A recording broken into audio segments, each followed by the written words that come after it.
Is he just covering up for ownership, or is he telling the truth? Farhan Zaidi in his end of season press conference basically said that there isn't some kind of cap on payroll spending for the Giants, and that if he does a good enough job convincing ownership to invest in a certain player, that they will be willing to do it. But there's a certain pattern that suggests otherwise.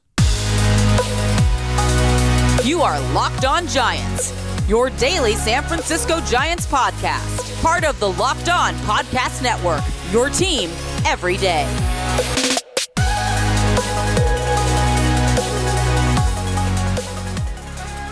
Hello and welcome to Locked On Giants, part of the Locked On Podcast Network, where it's your team every day. My name is Ben Kaspick, and on this show we provide daily episodes, Monday through Friday, talking about the San Francisco Giants in a way that's data-driven and rational, but also simple, passionate, and accessible to all.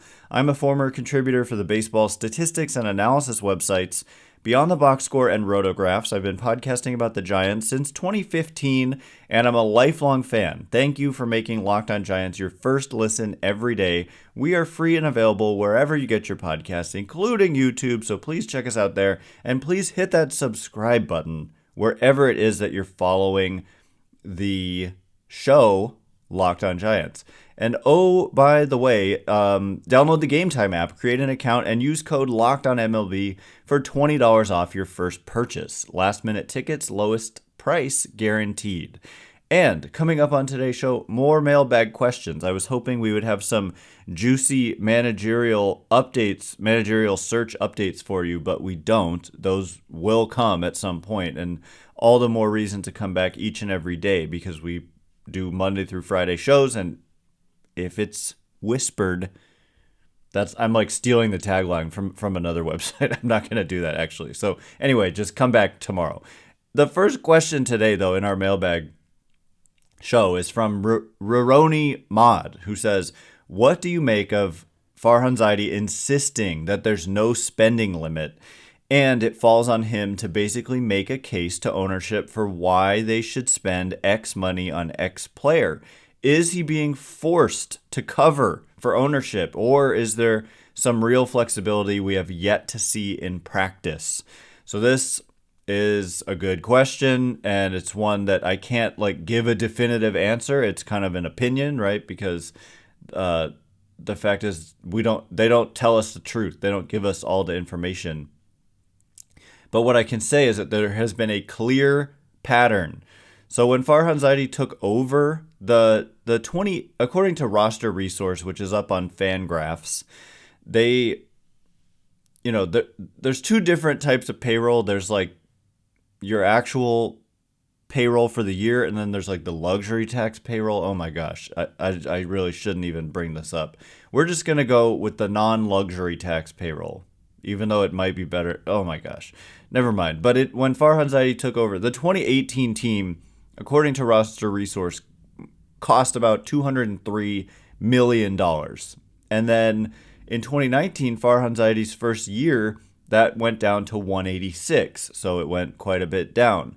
And then in 2020, the estimated payroll was $141 million, down from 186. And keep in mind with 2020 is that it was the COVID season, and that number was actually much lower. They ended up paying only prorated salaries, and the other huge thing is that Buster Posey opted out of that season, and so they would have owed him $20 million ish, but he didn't play, and so they didn't pay him anything. And so it would have been about 160. So another significant decrease from 186. And then in 2021, from what I'm saying, it would have been about 160 had Posey not opted out and had it been a normal season. In 2021, they spent $162 million, according to Roster Resource. And then in 2022, they spent $162 million again, exactly, according to Roster Resource. The exact same amount 2 years in a row. And then in 2023, the estimate here is $196 million. And you might go, wow, okay, they upped it by $30+ million. But I've made this point over and over that each team got about $30 million from MLB selling its remaining shares of BAMTech, which they owned, to Disney, which has like bought them out on this. And so they sold it for like $900 million, and they just split it up 30 ways, I think, and sent $30 million to each team. And Giants ownership has, like, they've literally said our goal is to break even. So I guess that's what my response is. Like, I don't think, of course, there's not some infinite spending, like willingness to spend, because they keep saying our goal financially is to break even. And so it seems that the break even point is about 160 million right now. But this year in 2023, it was about 190 million because they got an extra 30 million bucks. And so that seems like really simple and logical to me. And it's been a pattern ever since Zaidi took over. It decreased, and then stabilized at around 160. And only this most recent season did it go up by 30 million. But it seems like not a coincidence that aligns with them getting an extra $30 million from the sale of BAMTech. Anyway, so all of that to say, I have one other thing to say about this, which is that in that first season under Farhan Zaidi, 2018-19 offseason, when the payroll went down from 203 to 186, they made a sincere effort to sign Bryce Harper. And so I do think there's some truth to when basically like special players come around and, it was like, look, this is Bryce Harper. He's a superstar. He's 26 years old. We should absolutely like go after him, especially because he was unsigned deep into the offseason. And it's like, well, clearly he hasn't gotten what he's wanted yet. And so we should absolutely get involved here. And so a world in which they actually sign him looks very different. And that, at least for that year, maybe just that year, they stay at around 200 million or even go up from where they were the year before. But then they still try to pare down to around whatever break-even point is in subsequent years. But like, I do think that there is some flexibility for the right, like if he convinces them, which I think it's not a hard case to make. It's like, this guy is a superstar. He's 26 years old. It wouldn't have been, the total number looks enormous when you're talking, now it actually looks reasonable. He got 330 million over 13 years, and the Giants offered 12 years, 310 from reputable reports. It's not that much per year. It's like 20, is it like 25-ish roughly? And so that's not that crazy. That's roughly what they were going to give to Correa too. Even though the total's 350 million, it was 13 years. And so the total per year is like only 20-ish million. So I do think there are exceptions. I think there is some truth, and it's not just a total cover up for ownership. But at the same time, you can't ignore the pattern, and I will be super interested in seeing what the payroll looks like in 2024, because of that BAMTech thing I'm talking about. If you went up by 30 million and it was just because you got an extra 30 million from this sale, if they go back down to like 160-ish in 2024, then it's such a clear, the pattern will be just indisputably clear. And so that, I'm grateful that we will get to find that out. But hopefully I won't be happy if it does go down by $30 million. Coming off a bat, we'll see. We'll see. But I do think there's some wiggle room, but I also think the pattern is undeniable. Coming up in just a minute, that one took up a lot of our time, but Brandon Crawford, what the heck is the future for Brandon Crawford? He hasn't said anything. Do the Giants make him an offer to come back? Is he possibly going to be back on the Giants? Is he going to be with another team? We'll get into questions about Crawford and much more in just a minute. And before we do, today's episode is brought to you by Game Time. Buying tickets to your favorite event shouldn't have to be so stressful. Why should buying tickets have to be a stressful event when you're excited about going to such an event? Well, it doesn't have to be with Game Time. One of the best things for me about Game Time, I've talked a lot about images of seat views because I've seen the Giants on the road a lot, and you're looking at two-dimensional maps on other websites, but with Game Time, you get like an actual image from the seat. If you're looking at like upper deck or third deck out of 6, like how do you know what kind of angle you're looking at without an image of the seat views? Game Time has that no matter what for concerts, music, comedy, theater, sports, and the lowest price guarantee is one of my favorite things.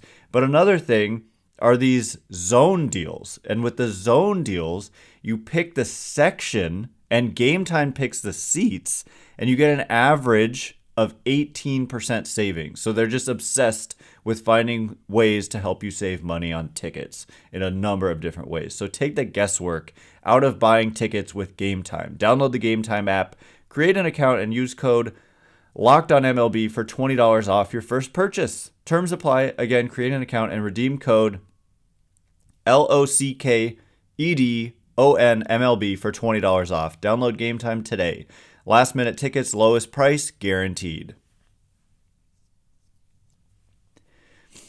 Okay, as promised, we are going to get into more questions and answers. Going to talk about Brandon Crawford. Thanks again for making Locked on Giants your first listen every day, everydayers. Tomorrow on the show, we're going to be doing something a little bit different, but if there's no managerial search updates, if there are any of those, that will be always priority number 1. And this should be resolved within about 3 weeks. And so that's exciting and certainly very interesting. So always come back for the latest on that. But tomorrow we're going to be ranking the position players on the San Francisco Giants from 2023, ranking them. Talking about disappointments, talking about the ones who weren't disappointments, all that in order tomorrow. So come back to check it out.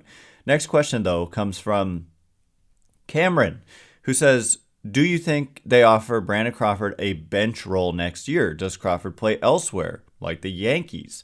Do they offer him a front office position? Is he the next manager? Thanks, mate. You're welcome in advance for answering this question. So the first part of the question is, do they offer him a bench role? I think not. I think that Crawford played, like, I'm just going to be straight up honest with y'all, as you hopefully expect from me, that Crawford played horribly in 2023.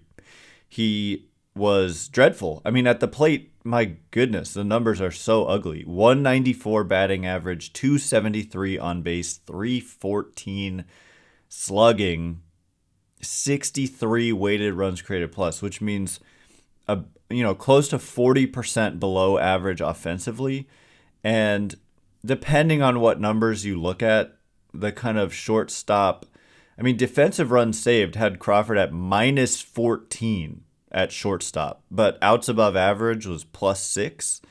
Ultimate zone rating is another kind of number, defensive metric, and it had him as a rather negative player defensively at shortstop. So I don't know, just watching him, he's not the same, certainly defensively, as he once was at his peak. To the point where, like, I don't know that this is like blasphemy, but I don't know that he's even, shortstops are good around the league. Like, if you watch other teams, like shortstops are really good defensively generally. And I don't know that he's even necessarily average anymore. And you can't blame the guy. He's 36 and a half years old. You slow down. You just like the offensive decline speaks for itself. And so bringing him back, I just don't see it, because there was nothing productive about his performance this season, really. And Marco Luciano, they have said they want him to be that guy. And you didn't say like bring him back to be the starting shortstop, but they value their bench a lot. A different manager might use the bench differently. Crawford, there's the leadership component. But my hope, and I don't have a say obviously, but I hope he retires, because I don't want to see him play for another team. Based on what I just said, all that dunking on Crawford, which I hate to do, but I don't really see another team making him an offer either, or at least a major league offer. It might be like a minor league offer with an invite to spring training, and I think he's above that. I'm sure he would have liked to not go out on a season like this. I think that's part of why he didn't just like say he was retiring, was because you don't really want to go out with a whimper like this. But at the same time, I'm not sure there's going to be other opportunities. So to pick up the pace here, does he play elsewhere? I think he retires. I think it's the best move for him, but maybe he'll explore his options first. Do they offer him a front office position? Maybe. Not sure. Is he the next manager? I really doubt it. And that was the end of your question. You're welcome for saying thanks after you said thanks. Next question from Aaron, who says, why does Farhan keep saying the Giants are an attractive place for free agents when they continue to miss on the top guys? Do you fault ownership, the weather, or Triple's Alley? So my first inclination, and I always do this, I'm like defensive about this, is that they didn't miss on Carlos Correa. He was bound to the terms of the contract, barring the physical. So he doesn't really count as a miss. He counts as a freak thing. But he agreed to play here. He was obligated to play here if the Giants checked the box that the physical was passed. And it just wasn't, which stinks. But it's the truth. But my reaction is, I feel like you're referring to his post-mortem press conference in the dugout, blah, blah, blah. It's up on YouTube. The Giants put it out 45 minutes long. I listened to the whole thing twice. I don't think he said that. I think what he said was it was an attractive place for potential managers. He was talking about managers, and that because we addressed this on Friday. People were asking him about it. Does his 1 year remaining on his contract, is it a deterrent to potential managers who might feel like there's instability with the organization, and if they come on and then Zaidi ends up getting fired and then somebody new comes in and then maybe they fire the manager because they want to pick their own manager.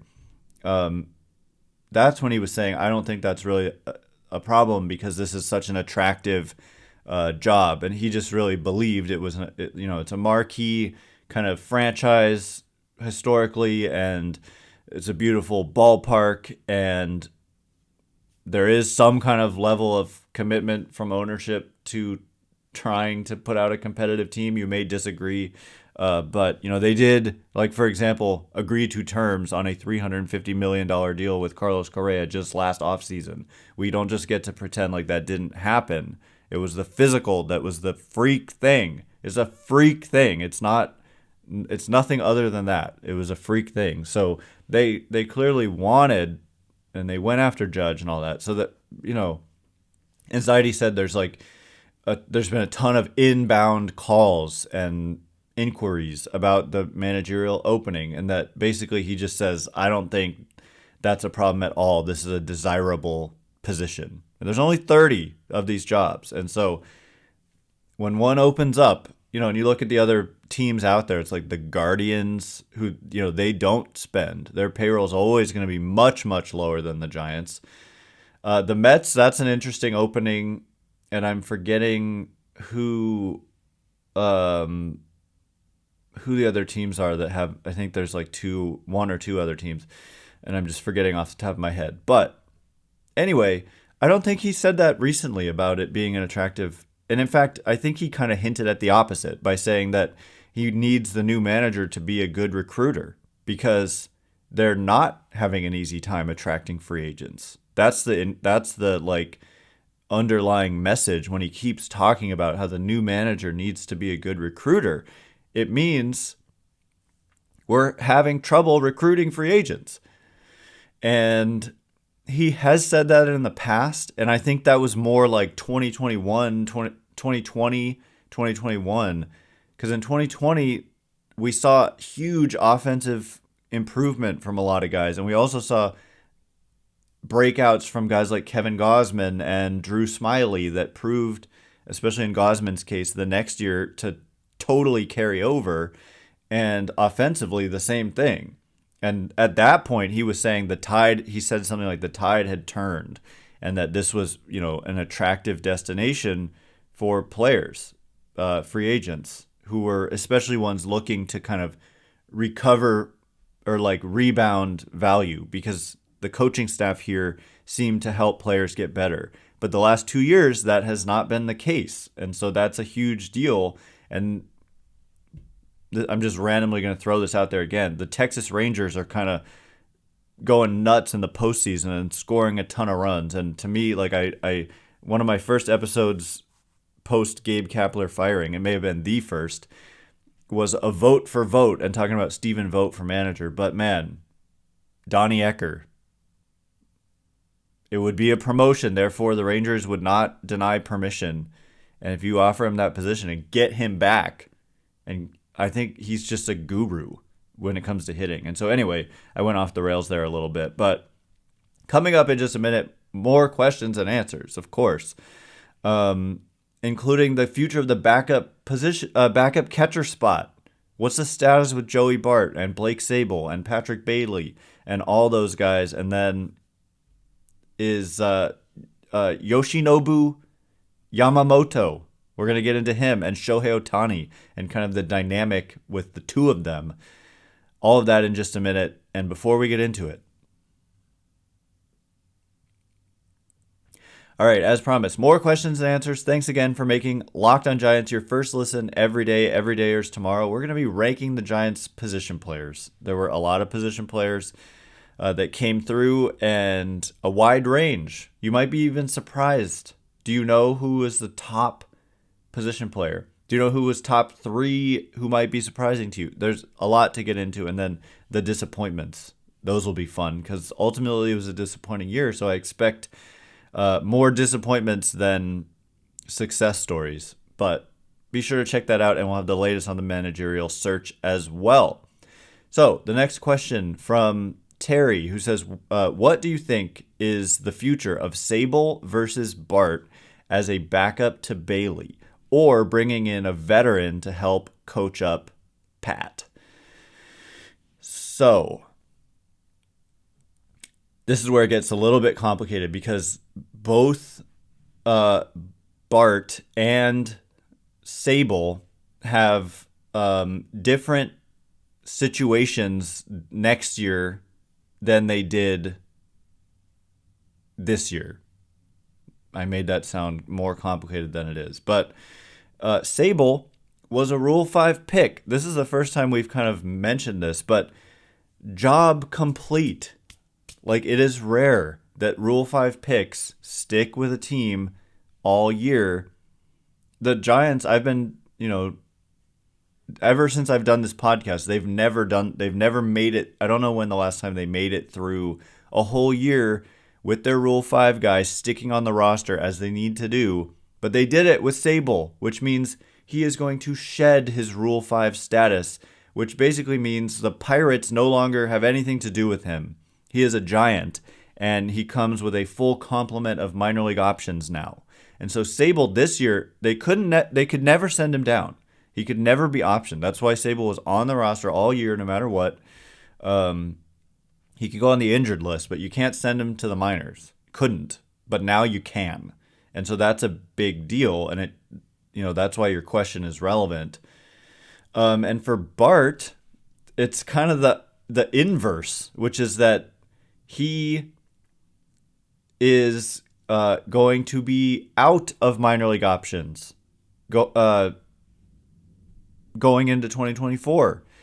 So they can no longer send him to the minors. So it's totally switched. And so I do just wonder, I think either one of two things happens. Either they just trade Joey Bart, which I think would be maybe the best thing for him, like give him a fresh opportunity somewhere. But then you are selling quite low on Bart, which I'm not sure they want to do. So I think like if they don't find a valuable trade partner, then perhaps the situation to start the season is actually that Sable gets optioned because he has 3 option years all of a sudden, like he didn't have all year this year, but now he will. And then Bart, who's out of options, that to me makes him, unless he's traded, the more likely backup catcher in the beginning of the season. So it total flip there in kind of situations and likelihood of who's going to be on the roster. Now, if Bart struggles, and it's not like Sable was like great, but he had his moments, and he showed that he could hit a little bit, and he's versatile. He can play catcher, can play outfield, whereas Bart is just a catcher. But what was the question? What do I think is going to happen? What do you think is the future of Sable versus Bart? I think long term Bart probably doesn't like. I don't see Bart like playing out the next however many years of service time he has left, which is like at least 4 more seasons. I don't see Joey Bart like being on the Giants each of the next 4 consecutive seasons. I don't think he makes it through all of 2024 on the San Francisco Giants because he can't be optioned. And so if he started the year on the team and they weren't able to trade him, they would have to designate him for assignment, and I think that he would get claimed because some team would take a shot on a recent number 2 overall pick who's a catcher. I just think he has enough value that he would get claimed. And so I think he ends up traded eventually. Not sure when. It doesn't have to be in the offseason. They could roll with him to start the year. But yeah, and it's just nice to have that flexibility with Sable. Like, if need be, you can just have him in the minor leagues, and he belongs to you now, not the Pirates, which was the case this year. That Rule 5 status is very, very restrictive, but it's gone now. Joshua says, if the Giants miraculously can sign Yoshinobu Yamamoto, does that kill their chances or decision to try signing Otani as well? I feel like Otani wants to be the marquee Japanese player on a team, and it could be hard to share the limelight with another. Not in a bad way, but he wants to do his thing. I guess it just cuts off at his, but wants to do his thing. Or he wants to do this, maybe. Whatever. The question is clear. And yeah, we've heard this from multiple sources. They're not like anonymous sources, but like even Alex Cobb, there was this, if you missed the episode or you missed the articles or whatever, he at the All-Star game was talking about his relationship with Otani. Alex Cobb played with Otani in Anaheim, and they were apparently pretty close in their off-season workout partners, which is super interesting. And hopefully Alex Cobb picks up a little bit of Japanese and can try to convince Otani to come to the Giants. But Cobb himself, like, he was kind of like tongue-in-cheek. He was saying things that you normally don't hear people say, like commenting on another player's outlook. But he was asked about, because the All-Star game was in Seattle, and he was asked about the probability of Otani going to Seattle, and Cobb was just like, oh no, I don't think he's going to Seattle because of Ichiro, because Ichiro left such a huge stamp on that team that Cobb said that I think Otani wants to kind of establish his own legacy somewhere in terms of a Japanese player in the big leagues. And so that fits the Giants really well because they don't have like that marquee Japanese player legacy. And so, the Dodgers do, I think, are we talking Hideo Nomo? Was he Japanese? The Red Sox currently have, what's his name? Oh my God, I'm blanking on his name. The guy they just signed last offseason, blanking on his name. So anyway, your question about Yoshinobu Yamamoto, who Zaidi said in his post-mortem presser that this guy's one of the best pitchers on the planet.